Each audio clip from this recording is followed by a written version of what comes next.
Iya, Assalamualaikum warahmatullahi wabarakatuh. Ya, Mas kan lihat di YouTube-nya. Suara saya jelas ya?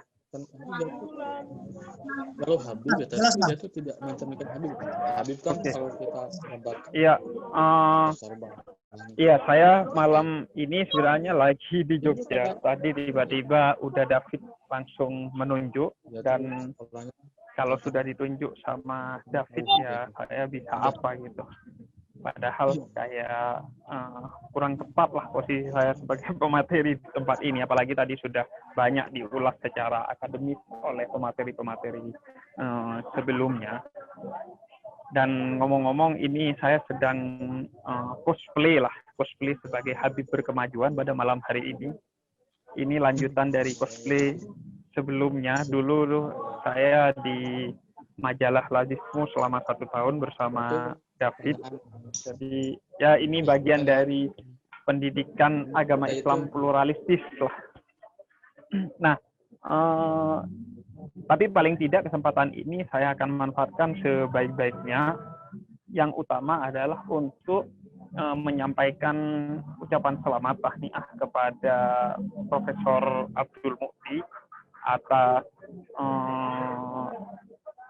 gelar guru besarnya di UIN Syarif Hidayatullah Jakarta di bidang pendidikan agama Islam.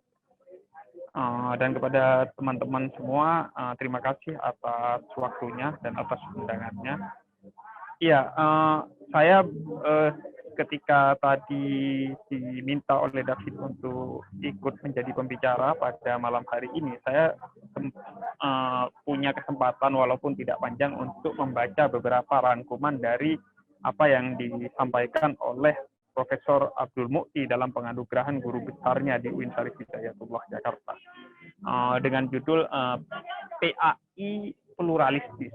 Menurut saya pemilihan topik ini itu sangat tepat, proporsional, dan mengacu kepada inti permasalahan pendidikan agama Islam secara khusus dan secara umum keberislaman masyarakat Indonesia dan masyarakat dunia bahkan. Karena kalau kita mengacu kepada penelitian-penelitian yang ada tentang keberislaman dan pendidikan agama Islam di global bahkan, khususnya di Indonesia misalnya, ditemukan bahwa problem intoleransi yang ada di masyarakat kita itu misalnya sebagaimana perdebatan ini di-capture oleh Maxine Wijaya dalam salah satu karyanya yang diterbitkan Mizan berjudul Dari Membela Tuhan ke Membela Manusia. Di sana di-capture, dipetakan bahwa problem intoleransi di dalam umat Islam itu berbasis pada perbedaan nalar Islam dua kelompok yang ada di tubuh umat Islam. Yang itu kemudian diteliti oleh Profesor Abdul Mukti. Menurut saya tepat sekali. Karena kenapa? Karena problem intoleransi itu adalah nalar Islam yang cenderung dialektis dikotomis. Yang itu diwakili oleh 3 tokoh besar, yaitu Hasan al-Banna, Al-Maududi, dan Said Qutb kalau dalam penelitiannya Maxine Wijaya. Bagaimana persamaan ketiganya, termasuk juga Muhammad bin Abdul Wahab, persamaan ke mereka itu adalah pada nalar Islam yang cenderung dikotomis, dialektis dalam melihat segala sesuatunya. Misalnya Said Qutb dalam tafsirnya dan beberapa karyanya di bidang ideologi, itu cenderung melihat realitas masyarakat di Indonesia adalah jahiliyah dan kemudian Islamis. Jadi kalau dia tidak Islamis, maka dia adalah jahiliyah. Itu nalar yang kemudian dianut oleh Hasan al-Banna, misalnya Said Qutb sendiri, Muhammad bin Abdul Wahab, Al-Maududi, dan lain sebagainya. Nah, nalar ini kemudian berdiri vis-a-vis, berseberangan dengan nalar kelompok moderat yang kemudian disinyalir berbasis kepada nalar yang pluralistis dalam melihat realitas. Sehingga realitas tidak hanya dilihat dalam kacamata hitam putih, tapi dilihat dalam kacamata yang lebih spesifik, lebih tidak overgeneralis, sehingga kemudian realitas itu betul-betul bisa didudukkan kalau dalam bahasa Al-Quran secara adil, secara proporsional, tidak over simplistis dan over generalis, sehingga kita terjebak pada pada penalaran yang fallacy misalnya. Nah, ini yang memang menurut saya tawaran yang paling penting, yaitu pembinaan pendidikan agama Islam yang berbasis pada realitas yang plural dan nalar yang pluralistis dalam melihat realitas tersebut. Karena realitas yang plural itu adalah sunnatullah yang tidak bisa diganggu-gugat dalam pidatonya Abdul Mu'ti misalnya dari awal telah mengingatkan tentang itu, sehingga menegasikan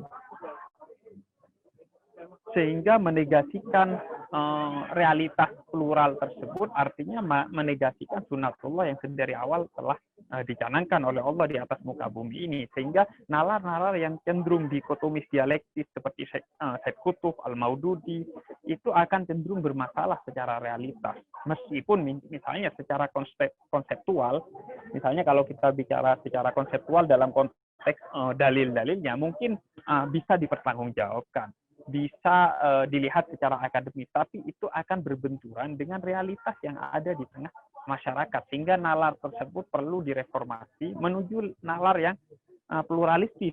Kalau dalam bahasa Aksin Wijaya dan dalam pidato pengukuhan Profesor Abdul Mu'ti sebagai guru besar di bidang pendidikan agama Islam.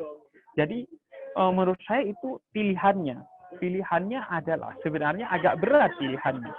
Sekarang itu bahkan ada yang cenderung pada pilihan, ya kalau tidak pendidikan agama Islam dengan pilihan yang pluralistis, ya mending bahkan sudah ada suara-suara mending pendidikan agama Islam itu tidak dimasukkan dalam kurikulum pendidikan kita. Artinya pendidikan agama Islam menjadi kurikulum yang itu tidak diajarkan di sekolah-sekolah, melainkan di masyarakat dan di keluarga.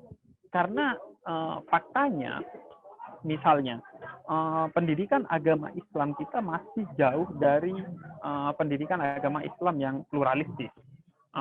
Mungkin telah diungkap oleh Profesor Abdul Mu'ti tentang bagaimana kualitas guru kita yang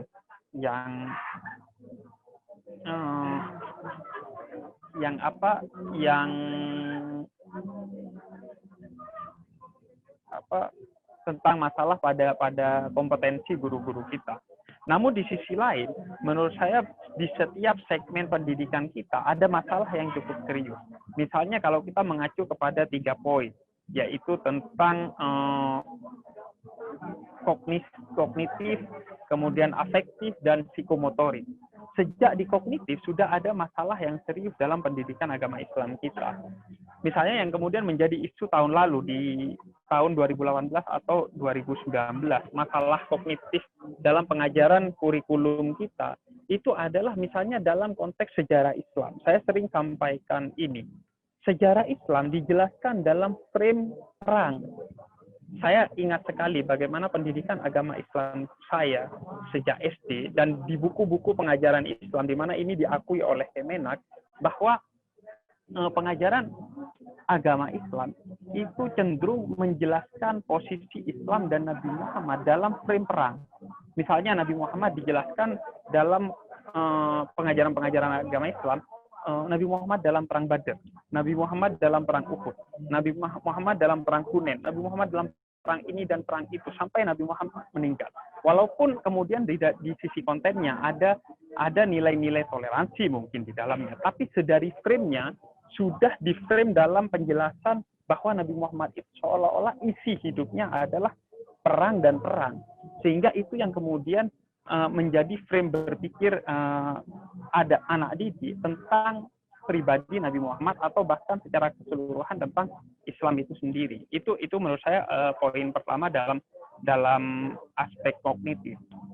Begitu juga menurut saya masalah selanjutnya adalah ada pada yang tadi sudah disinggung bahwa pengajaran agama Islam cenderung masih bersifat sebatas kognitif, paling jauh afektif, itu pun tidak utuh sampai pada aspek afektif, dan penjelasannya masih kecimpung dalam aspek apa dan bagaimana Islam itu dijalankan.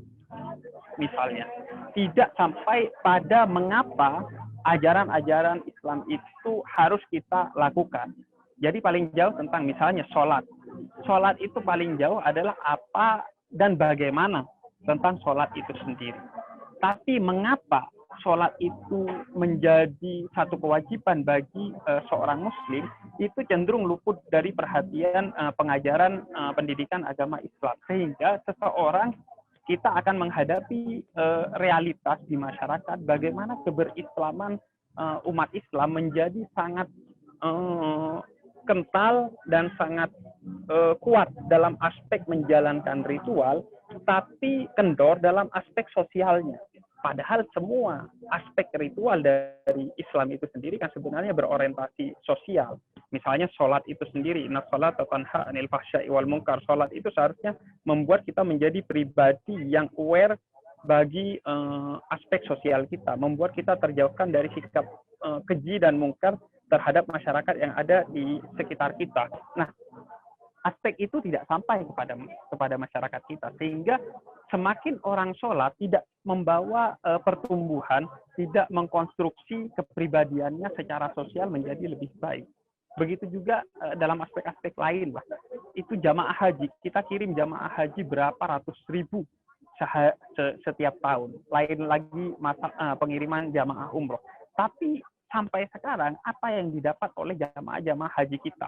Ya tidak sebagian besar yang didapatkan adalah bahwa mereka merasa telah menjalankan rukun Islam kelima dengan segala ritualnya, tapi bahwa haji sebagai sebuah revolusi diri, sebagaimana ditekankan dalam misalnya dalam alif syariati, bagaimana seharusnya haji itu merevolusi diri kita secara pribadi dan secara sosial, itu tidak kita rasakan oleh sebagian besar jamaah haji ketika pulang. Nah, itu menurut saya problemnya adalah karena mereka, sebagaimana ini juga menjadi perhatian Ali Syariati misalnya dalam karyanya tentang haji, bahwa problemnya adalah mereka hanya tahu apa itu haji dan bagaimana menjalankan haji, tapi tidak sampai kepada aspek makna haji itu sendiri apa yang bisa kita bawa pulang untuk kemudian merevolusi diri kita dan membuat perubahan sosial yang konstruktif bagi masyarakat muslim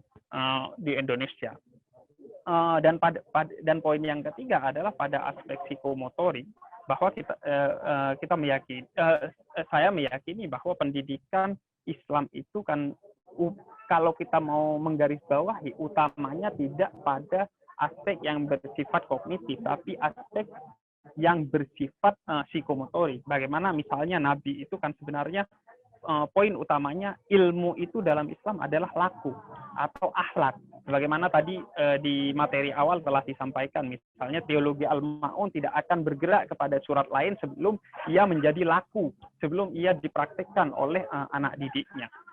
Nah, ini juga yang sebenarnya seharusnya menjadi perhatian pendidikan agama Islam, yang saya rasa itu masih luput dari perhatian kita. Habit secara moral yang sifatnya Islami itu tidak menjadi poin yang sangat ditekankan dalam pendidikan agama Islam. Alih-alih yang ditekankan adalah habit dalam ritual, bukan habit secara moral bagaimana kita beretika yang bersifat Islami. Baik itu etika, khususnya dalam etika sosial, etika kebangsaan, etika global. Itu menurut saya sesuatu yang sering luput. Apalagi etika pluralistis dalam melihat realitas baik internal, keragaman internal umat Islam maupun keragaman antar umat beragama, itu tidak terlihat. Padahal itu salah satu titik kesuksesan dalam misalnya pendidikan moderat yang misalnya dilakukan oleh pendeta Jack Manuputi di Maluku. Bagaimana orang-orang itu dibuat merasakan perbedaan itu dengan saling bersentuhan secara daging, secara tubuh dengan orang yang berbeda agama, berbeda aliran dan lain sebagainya. Nah, itu yang sering masih luput dari pendidikan kita, sehingga kemudian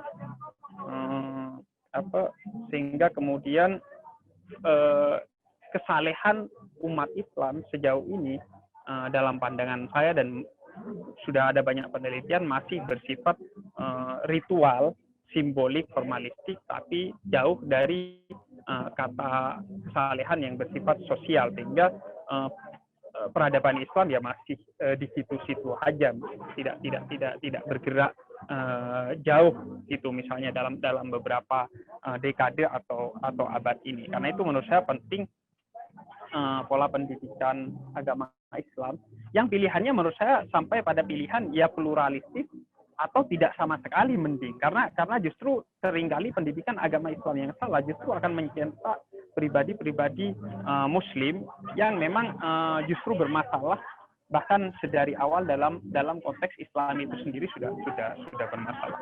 Mungkin itu saja mungkin yang bisa jadi komentar dari saya. Karena maaf saya tadi tiba-tiba diminta oleh David untuk memberikan materi tadi sore, dan bahkan tidak sempat mendengar pemateri lain secara banyak tadi karena ada di jalan. Ya, terima kasih. Mohon maaf atas kekurangannya. Wassalamualaikum warahmatullahi wabarakatuh. Waalaikumsalam warahmatullahi